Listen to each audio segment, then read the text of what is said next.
Hey, Organic Price Books nerds, Jake from the Brave and the Boys coming at you with a overview for one of my most hyped up books of the year, Absolute Superman by Geoff Johns and Gary Frank. Now, should this have just been a Geoff Johns omnibus? Probably. Is it worth it in an absolute? Heck yes, and I'm going to tell you why. It collects 3 amazing stories, 2 of which you'll see listed here. I'm going to walk you through a couple tidbits from each of the stories, what makes this book so special, and why you should pick it up. So thank you, OPB, for sending this to me. Remember, if you do want to buy this book, you can save on 1 to 3 books, $2 with the code Braveboys, or if you're buying 4 or more, you can save 5% with the code Braveboyssit. Now, not only does that save you money, but it helps support a growing YouTube channel that doesn't make a ton of money yet. So the commission credit that you guys help me earn really keeps the lights on and helps me buy books for you. So let's dive into this gorgeous, beautiful, heroic book. So today I'm excited to do an overview of Absolute Superman by Geoff Johns and Gary Frank. Now this is going to include their whole trilogy together. They did an Action Comics, so the Legion of Superheroes storyline, Brainiac, and Secret Origin. It retails for $150 for 640 pages. And it is on sale for about $90 on Organic Price Books. So it does include Superman Secret Origins 1 through 6, Action Comics 858 through 863, 866, 870, Action Comics Annual number 10, Superman New Krypton Special number 1, and Action Comics number 900, along with character designs by Gary Frank and the script to Action Comics 858. So I'm going to show you a couple moments in each of the 3 books that this is included in. Before this, I had read Brainiac and I had read Secret Origins, but this was my first time reading the Legion stuff. And when you read all of it together, it really does tell an awesome story, but we just need that Geoff Johns omnibus that includes Last Son and the other stuff. So here you can see it is a gorgeous book with beautiful Gary Frank art. Gary Frank, the first time I saw his artwork was on Doomsday Clock, and I absolutely love it. And they talk in this book a lot about how to them, Superman will always be Christopher Reeve. So in the beginning, you get a little tease of Lex Luthor doing evil stuff. I think this pays off a little bit more when you read Last Son and you get his Superman Injustice League a little bit going on. But the first story is going to be about the Legion of Superheroes, and this is kind of a different story. So Superman, as you guys know, was the first alien of Earth, and he really brought unity in the galactic planets.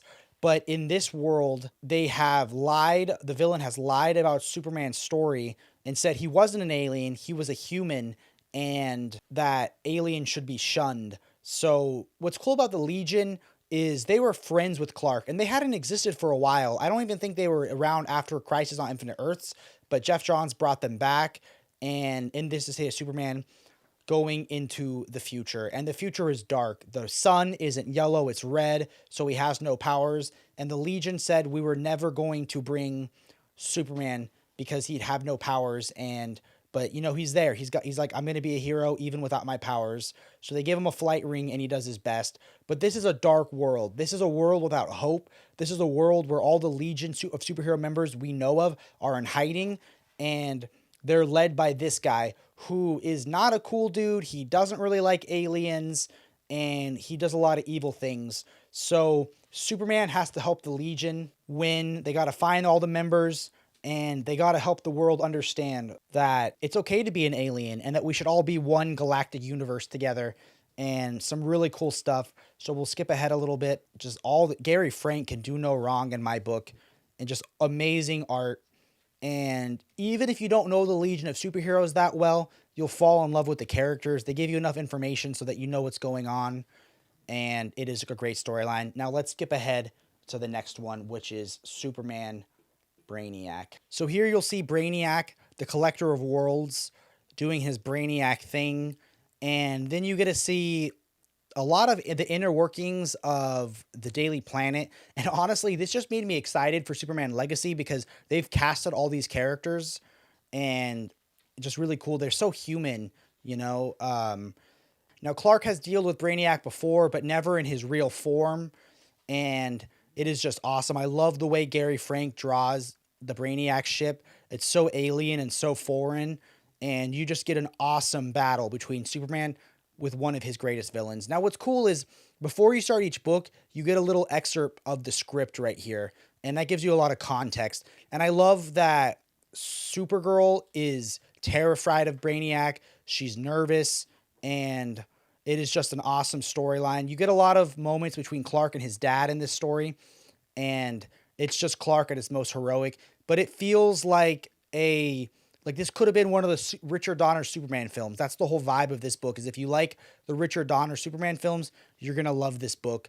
And it is just iconic and amazing. And we need to see Brainiac in a modern live action Superman. So I won't spoil any more of this storyline, but it's just amazing, heroic Superman and unbelievable fights with Brainiac. So now we're in the meat and potatoes. This is on my list of the top 10 best Superman comics. This is Secret Origin. This is Geoff Johns and Gary Frank writing a origin story for Superman, and I absolutely loved it. It's one of my favorite, if not my favorite, origins of Superman. So you get to see him as a kid, not really fitting in, and what do? They reintroduce the Legion. So the Legion come and hang out with Clark. And I love this scene where Clark is like discovering his X-ray vision, and it's low-key terrifying because everyone he sees is a skeleton. And this part's kind of fun. He gets a kiss from Lana, and what happens? He can't control his laser vision. So I love that Clark is discovering his powers, and here's when he learns what's going on, that he's an alien, that he landed in this spaceship, and like totally a Marlin-looking Brando. And here you go. So again, this feels a lot like a Richard Donner film. And I love the relationship with Lex, how you get to see the rise of Lex and the rise of Superman. So it's really cool. I like that he wears the glasses not to disguise himself, but because he's afraid of his laser vision. So that's made of the crystals. Here's him discovering that he can fly, which was a gorgeous moment. And now one of my absolute favorite moments of the book, the first time he dons the Superman outfit. And he said, I am never going to wear this thing again. So the next portion reintroduces the Legion, which they were missing in comics for a while. And this reads better once you've read the Legion of Superhero stuff from the first portion of this book. So you get to see these characters again, their first time meeting. And it's the first time Clark gets to be with people who are his peers. You know, he's not an outcast. He's not the only one that can fly.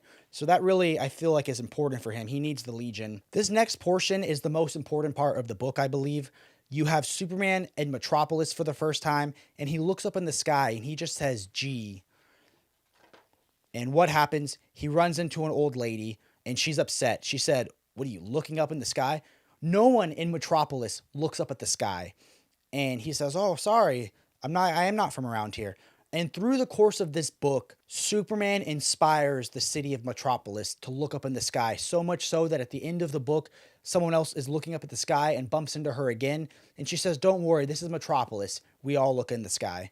So Superman inspires a city. You get to see him battle the Parasite, the origins of the Parasite, and Metallo. You get to see him battle Lex Luthor. You get to see him meet Lois. It's just an amazing Superman book. That's everything that we know and love.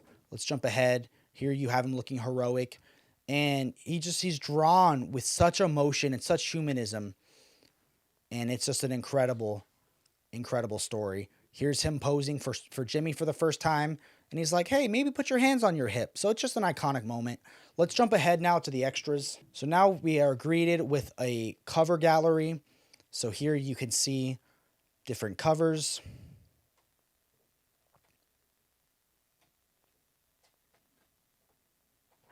We gotta get a Geoff Johns omnibus someday.